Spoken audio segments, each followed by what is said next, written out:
This just in, you are looking at obviously a very disturbing live shot there. That is the World Trade Center, and we have unconfirmed reports this morning that a plane has crashed into one of the towers of the World Trade Center. And there has been some sort of explosion. We don't fully know the details. There is one report, as of yet unconfirmed, that a plane has hit the World Trade Center. And just moments ago, so maybe 18 minutes after the first impact, the second tower was impacted by another, what appeared to be another passenger plane. Today, we've had a national tragedy. Two airplanes have crashed into the World Trade Center in an apparent terrorist attack on our country. I was working the day 9/11 happened. I was actually, I went to work at 8 o'clock that morning, and I just remember that day. And we weren't quite sure what was happening. We knew New York had been attacked. We knew the Pentagon had been attacked. And we were just waiting for it somewhere else here, especially on the West Coast. And I remember that day and how we just were glued to the TV and seeing this horrific event roll out and play out, and all the sacrifice, and then after that, the response, right?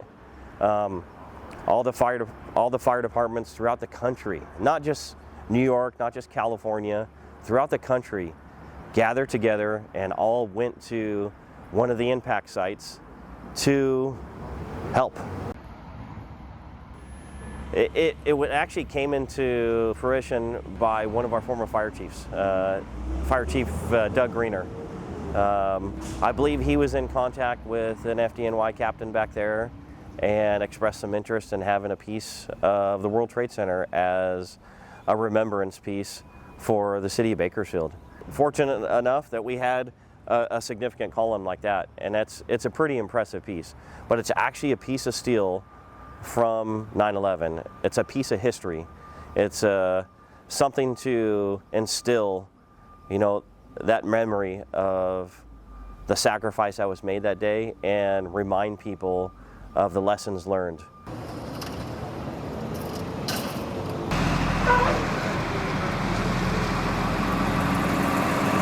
I was fortunate enough to be part of the team that went out there and brought it back. And when we got out there, we met with quite a few FDNY firefighters, and they were just incredibly thankful that a city and a department all the way across the nation wanted to be a part of the remembrance of such a significant event in their city, an event that cost their department so much.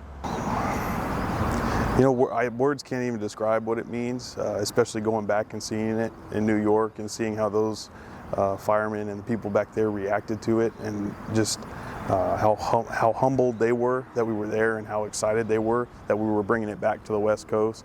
And it's an awesome thing that we're doing. We didn't anticipate, we didn't realize that there's not a whole lot of departments that like us that asked for them to be involved, and they didn't. I guess that doesn't happen very often. So they were very appreciative of the fact that we did ask them to be involved. We thought that was, we just thought we figured everybody did that. We thought it was really fitting. But we had two engine companies. I think a ladder truck. We had their union guys that were there that actually set everything up. We went to the firehouse. I do have a buddy of mine for FDNY, Billy, and we went to his station. We talked to his firefighters there. We talked to one of his captains, and his captain had never told him the story of his deal on 9/11. He lost his entire crew. Yeah, so it was that brings back a ton of emotions, and just knowing that those guys, what they lost. What this means to them. It was a once-in-a-lifetime experience. It was so humbling. When we went back, it was one of the very few pieces that was left at JFK in one of the hangars, and to see the size of the piece. And when we arrived, there were 7 of us that went out, and when we made contact with the FDNY, they'd come out to see the piece off. And at the time we thought they got tired, maybe kind of got tired of having to do these ceremonies so often. But after speaking with them, that they were incredibly grateful that we had came all the way from the other side of the U.S. to accept the peace and to take protection of it. Come to find out, it was very rare that other cities had sent a gathering like we did to show our thanks and appreciation for the peace that they were going to share with us. And so it was really touching. It was really a moving experience, and to be part of that is just an incredible feeling.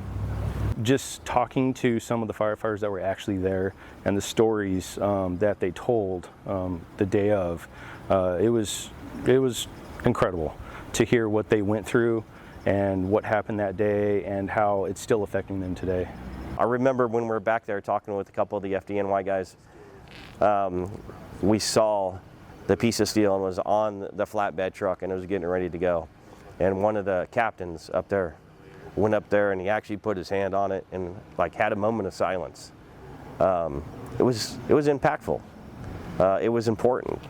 It was important to that captain. You know, that piece of steel represents what happened in his department on 9/11 and the loss that he felt. And it really should be the loss that we felt.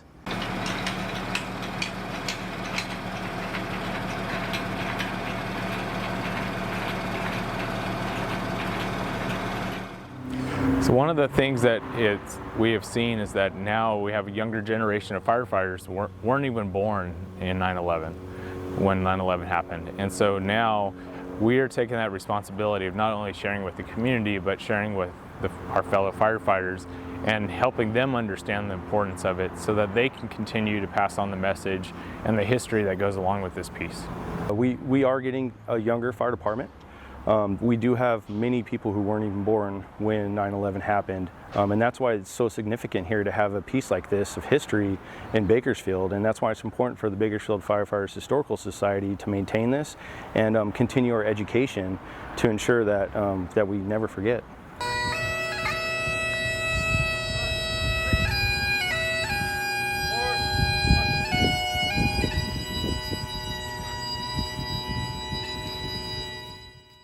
This is going to be here long after I retire, long after the gentlemen that were involved in this project retire. It'll be here for forever to memorialize those that we lost on 9/11. This is one of the biggest pieces on the West Coast for a memorial, and it's just a living reminder of what happened that day, and it just helps ensure that we never forget what happened. I think it's extremely important here. I think that Bakersfield does a great job of, as a community, of coming together and not only taking care of our community, but remembering what happened on 9/11. And I think that this piece and everything around this site is just a good way of honoring and remembering that.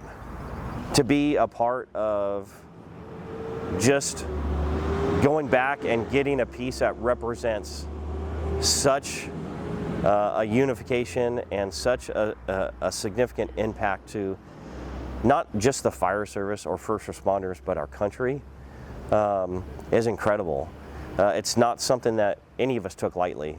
Overall, I think we are very fortunate to have this piece. There are many communities that have some type of memorial. This is one of the largest pieces on the West Coast, and I think one of the amazing pieces too is that this sits in between the Bakersfield Fire Department and the Bakersfield Police Department and is accessible to the community 24 hours a day. So it's a piece that's always there, always welcoming, and if you're here during the day or at night, it has so much